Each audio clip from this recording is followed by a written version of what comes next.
Hello students, welcome to the channel. आज हम discuss करने वाले हैं प्रॉब्लम नंबर 10। और स्टूडेंट्स, स्पेशली ये जो प्रॉब्लम है ये अनसॉल्व्ड प्रॉब्लम है आपके टेक्सचुअल सिलेबस का। चलिए डिस्कस करते हैं इस प्रॉब्लम को। From the following trial balance of Riddhi and Siddhi you are required to prepare trading and profit and loss account for the year ended 31st March 2019 and the balance sheet as on that date after considering the additional information given below. Students, आपके display पे ये trial balance दिया हुआ है as on 31st March 2019। यहाँ पे ऐसे जब ट्रायल बैलेंस दिया होता है तो आपको यहाँ पे डेबिट और क्रेडिट बैलेंस अच्छे से याद रखना है, बिकॉज यहाँ पे अमाउंट राइट और लेफ्ट साइड में एडजस्ट की होती है, इसलिए स्टूडेंट्स यहाँ पे कंफ्यूज हो जाते हैं। ओके, आपको ये बात का ध्यान रखना है। अभी बात करें फॉलोइंग एडजस्टमेंट की, तो नंबर 1 एडजस्टमेंट है यहाँ पे है क्लोजिंग स्टॉक। दूसरी एडजस्टमेंट है आउटस्टैंडिंग एक्सपेंसेस। थर्ड एडजस्टमेंट है हमारी डिप्रिसिएशन की।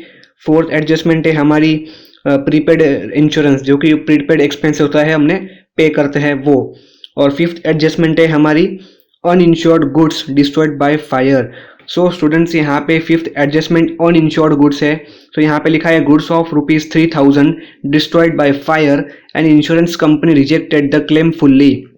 इसका मीनिंग ये है कि ₹3,000 का लॉस हुआ है हमें, और इंश्योरेंस कंपनी ने पूरा जो अमाउंट था वो पूरा रिजेक्ट कर दिया है, यानी कि पूरा कैंसिल कर दिया है। तो जो 3000 का जो अमाउंट है वो हमारा पूरा लॉस हो गया है।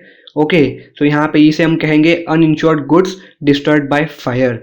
ओके, और स्टूडेंट्स, और एक बात, यहाँ पे इस प्रॉब्लम में कोई भी हमें शेयरिंग रेशियो दिया गया नहीं है, इसलिए हम यहाँ पे इस प्रॉब्लम में अज्यूम करेंगे as a equal share. Okay, चलिए शुरू करते हैं हमारा प्रैक्टिकल प्रॉब्लम को सॉल्व करना। तो स्टूडेंट्स, यहाँ पे देखिए मैंने यहाँ पे सब लिख दिया है। आपको पहला फॉर्मेट प्रिपेयर करना है ट्रेडिंग अकाउंट। सबसे पहले आपको लिखना है in the books of partnership firm, और सिंपली आप यहाँ पे लिख सकते हो इन द बुक्स ऑफ, जो भी पार्टनर्स दिए होंगे उनका नाम यहाँ पे सिंपली आपको मेंशन करना है। नंबर 1 फॉर्मेट होने वाला है वो है ट्रेडिंग अकाउंट, एज यूजुअल है। नंबर 2 फॉर्मेट होने वाला है वो होने वाला है पार्टनर्स कैपिटल अकाउंट। अभी स्टूडेंट्स, ये जो फॉर्मेट है ये आपके लिए नया फॉर्मेट है। ओके, इसे आपको अच्छे से ध्यान देना है। इसे कैसे डील करना है वो जब हम प्रॉब्लम सॉल्व करेंगे तब इसे देख लेंगे। बात करें हमारा थर्ड जो फॉर्मेट की, वो है profit and loss account ended for the year 31st March। फिर आखिर जो हमारा फॉर्मेट है वो होने वाला है as balance sheet as on 31st March। अभी हम इस प्रॉब्लम में देखने वाला है कि जो हमारा फाइनेंशियल ईयर है वो कौन सा है। स्टूडेंट्स, यहाँ पे जो हमारा फाइनेंशियल ईयर होने वाला है वो होने वाला है 31st March 2019। हम सभी जगह 19 लिख देंगे। ओके, यहाँ पे भी हम लिख देते हैं 31st March 2019, और यहाँ पे भी 31st March 2019। स्टूडेंट्स, यहाँ पे मैंने और एक बात मैं आपको बता दूं कि यहाँ पे मैंने सारे पोस्टिंग्स मैंने ऑलरेडी पहले से ही कर दी है, बिकॉज आपका यहाँ पे टाइम वेस्ट ना हो इसलिए मैंने कर दिया है। बट डोंट वरी, जैसे हम पोस्टिंग्स करेंगे अमाउंट्स की तो ऑटोमेटिकली आपको समझ में आ ही जाएगा। चलिए शुरू करते हैं। यहाँ पे सबसे पहला जो ट्रायल बैलेंस में आइटम दी है वो है स्टॉक। स्टॉक डेबिट बैलेंस है, इसलिए हम यहाँ पे सिंपली लिखने वाले हैं to opening stock as 48,000। Okay, फिर है यहाँ पे कैपिटल बैलेंसेस। कैपिटल बैलेंसेस दिए है पार्टनर्स के। आप पहले क्या करते थे, जो कैपिटल बैलेंस थे वो सिंपली लाइबिलिटी साइड में हम ऐड करते थे, बट यहाँ पे आपको जो बैलेंस है वो यहाँ पे पार्टनर्स कैपिटल अकाउंट में ब्रॉट डाउन करना है। सिंपली यहाँ पे by balance brought down, Riddhi का कैपिटल कितना दिया है यहाँ पे 50,000, तो सिंपली लिखेंगे 50,000। और सिद्धि का कैपिटल दिया है 30,000, तो यहाँ पे लिखेंगे 30,000। ओके, फिर दिया है परचेजेस। परचेजेस हमें पता है ट्रेडिंग अकाउंट के डेबिट साइड में आता है ये, यहाँ पे लिखेंगे परचेजेस। अभी स्टूडेंट्स, परचेजेस लिखने से पहले आपको चेक करना है कि रिटर्न्स है कि नहीं। इस प्रॉब्लम में रिटर्न्स दिए हुए एज ₹500, हम परचेजेस को इनर कॉलम में लिखेंगे 22,500, और यहाँ पे रिटर्न्स दिया हुआ है purchase return as ₹500, outer column में हम सिंपली लिखेंगे 22,000। ओके, फिर यहाँ पे दिया हुआ है वेजेस। वेजेस के नीचे फॉलोइंग एडजस्टमेंट है, इसलिए हम इसे भी इनर कॉलम में लिखेंगे एज ₹800। फिर दिया हुआ है कैरियज इनवर्ड। स्टूडेंट्स, अगर कैरियज इनवर्ड होता है तो आपको हमेशा ट्रेडिंग अकाउंट के डेबिट साइड में लिखना है।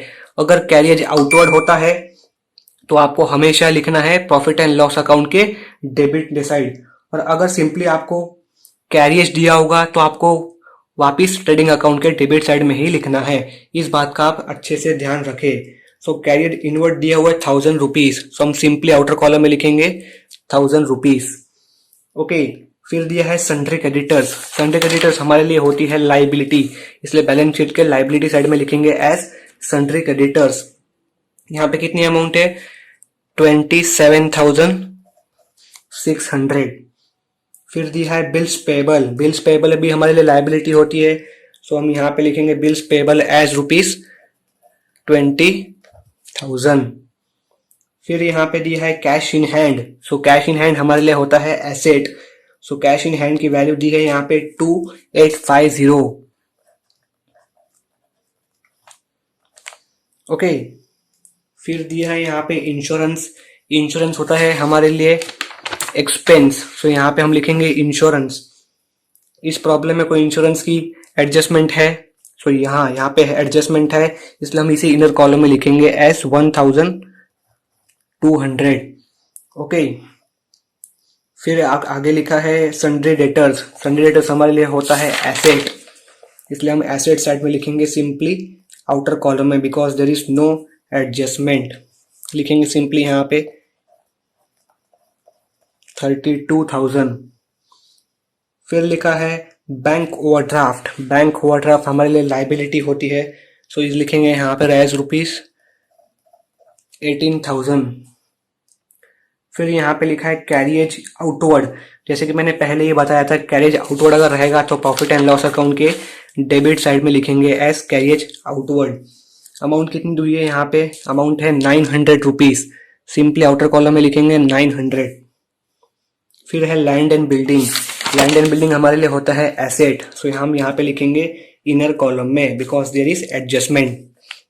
लैंड एंड बिल्डिंग की वैल्यू है 42,500।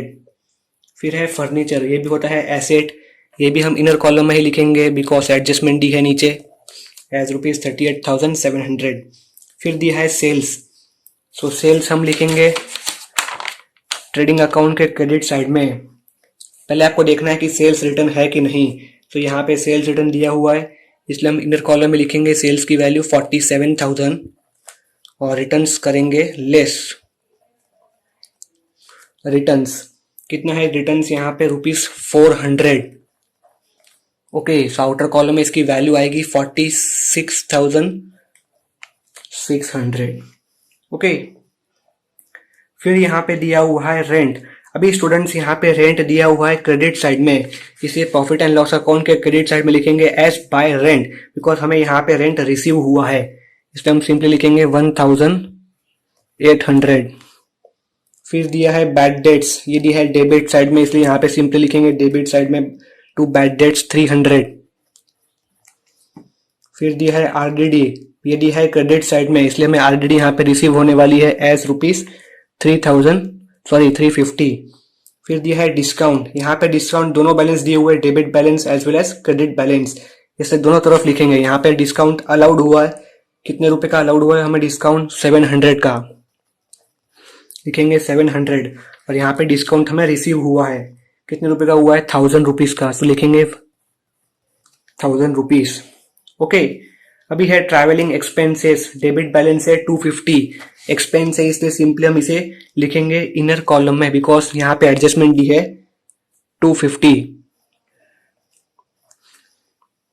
ओके, और जो हमारा लास्ट आइटम है वो है एडवर्टाइजमेंट एज ₹4150, तो यहाँ पे लिखेंगे एडवर्टाइजमेंट 4150।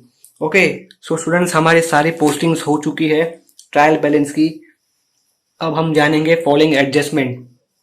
सो नंबर 1 एडजस्टमेंट है, यहाँ पे है क्लोजिंग स्टॉक। सो क्लोजिंग स्टॉक, और स्टूडेंट्स मैं पहली बार बता दूं कि अगर आपने सारी जो मैंने एडजस्टमेंट्स एक्सप्लेन की थी, अगर आपने वो वीडियो नहीं देखी है तो आप ऊपर आई बटन पे जाके आप देख सकेंगे।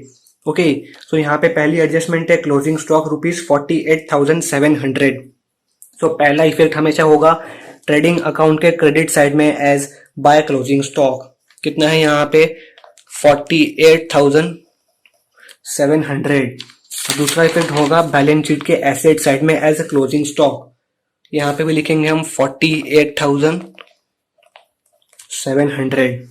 ओके, फिर है second adjustment outstanding expenses wages ₹700 and travelling expenses ₹200। So wages हमारा हम ट्रेडिंग अकाउंट के डेबिट साइड में होगा, ये रहा वेजेस 800। यहाँ पे सिंपली हम लिखेंगे ऐड आउटस्टैंडिंग, कितना है आउटस्टैंडिंग यहाँ पे 700। आउटर कॉलम में इसकी वैल्यू होगी 1,500। इसका सेकंड इफेक्ट कहाँ होगा, बैलेंस शीट के लायबिलिटी साइड में आउटस्टैंडिंग एक्सपेंसेस फर्स्ट वेजेस कितना है 700, लिखेंगे 700। ओके, और दूसरी आइटम दी है ट्रैवलिंग एक्सपेंसेस ₹200। तो ट्रैवलिंग एक्सपेंसेस ये रहा, यहाँ पे भी हम सिंपली लिखेंगे ऐड आउटस्टैंडिंग, कितने रुपए है 200 रुपए। सो आउटर कॉलम में इसकी वैल्यू होगी 450।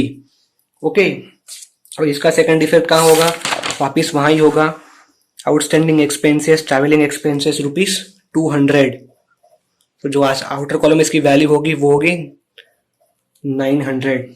ओके, और अभी हमारी थर्ड एडजस्टमेंट है depreciate land and building bye 10% and furniture bye 5%। So land and building को हमें 10% डेप्रिसिएट करना है। सो ये रही हमारी लैंड एंड बिल्डिंग। सो हम सिंपली यहाँ पे लेस करेंगे depreciation, depreciation at the rate 10%। अभी आपको 42,500 का 10% निकालना है, और अगर आप इसका 10% निकालेंगे तो इसकी जो वैल्यू होगी वो होगी 4250। ओके, अभी आपको ये माइनस करेंगे तो इसकी जो वैल्यू मिलने वाली है वो होगी 38,250। ओके, इसकी वैल्यू होगी 38,250। और इसका सेकंड इफेक्ट कहाँ होगा, प्रॉफिट एंड लॉस अकाउंट के डेबिट साइड में to depreciation number 1 land and building, कितना है हमारा डेप्रिसिएशन 4250। अब इस दूसरी आइटम में दिया है कि डेप्रिसिएट फर्नीचर बाय 5%। तो फर्नीचर को हम यहाँ पे भी डेप्रिसिएट करेंगे, less depreciate at the rate 5%। अभी 38,700 का 5% कितना होगा, तो इसका 5% होने वाला है 1935। ओके, अभी आप 38,700 से 1935 माइनस करेंगे तो इसके जो आउटर कॉलम में वैल्यू होगी वो होगी 36,765। और इसका सेकंड इफेक्ट कहाँ होगा, प्रॉफिट एंड लॉस अकाउंट के डेबिट साइड में टू डेप्रिसिएशन ऑन फर्नीचर, कितना है यहाँ पे है 1935। ओके, अभी इन दोनों की एडिशन करेंगे तो जो आउटर कॉलम में वैल्यू होगी वो होगी 6185। ओके, सो ये भी हो गई हमारी एडजस्टमेंट कंप्लीट। जो फोर्थ एडजस्टमेंट है वो है इंश्योरेंस पेड इन एडवांस ₹300।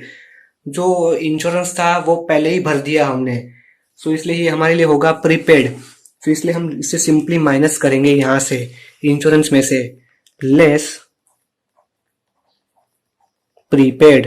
कितना है प्रीपेड, यहाँ पे दिया है 300। सो आउटर कॉलम में इसकी वैल्यू होगी 900।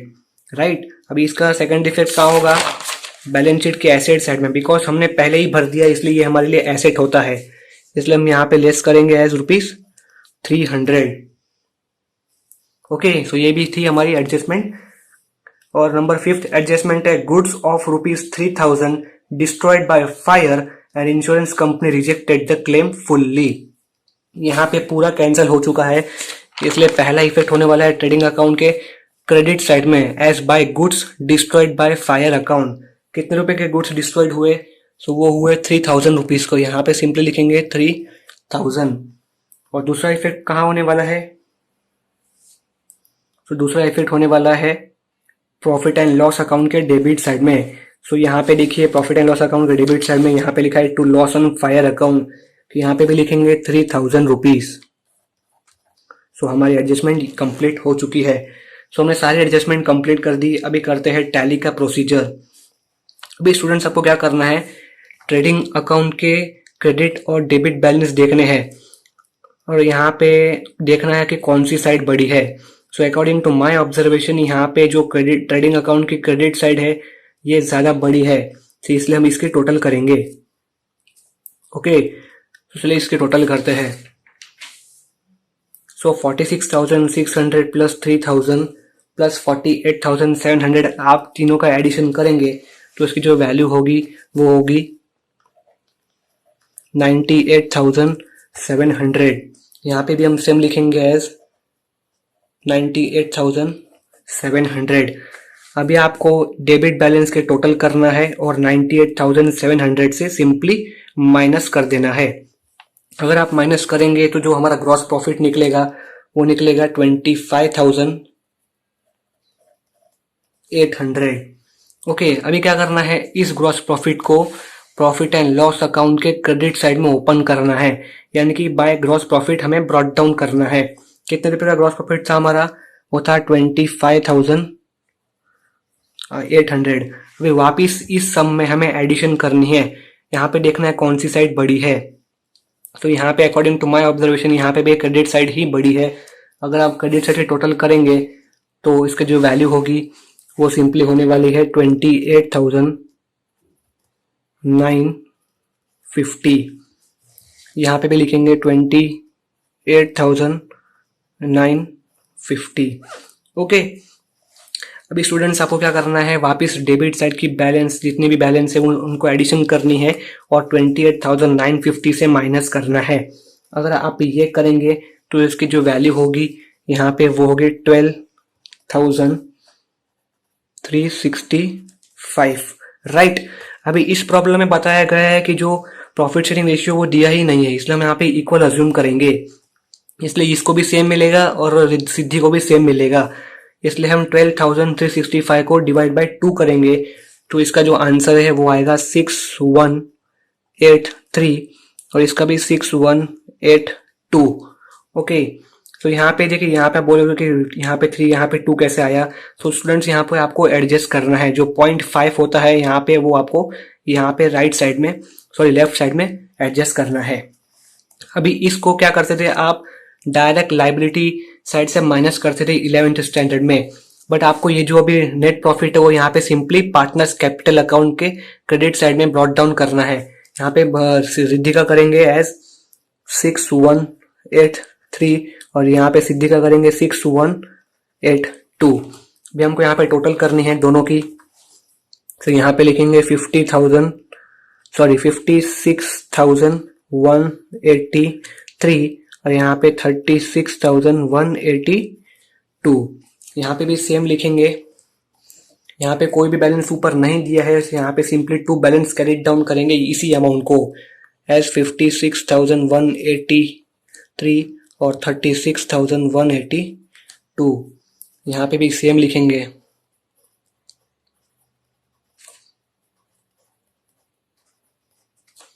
ओके, अभी इस बैलेंस कैरिड डाउन को हम क्या करेंगे, डायरेक्ट पार्टनर्स इस बैलेंस शीट के लाइबिलिटी साइड में लिखेंगे as partners capital account. First है रिद्धि और दूसरा है सिद्धि। जो बैलेंस कैरिड डाउन किया उसी अमाउंट को यहाँ पे हम कंसिडर करेंगे।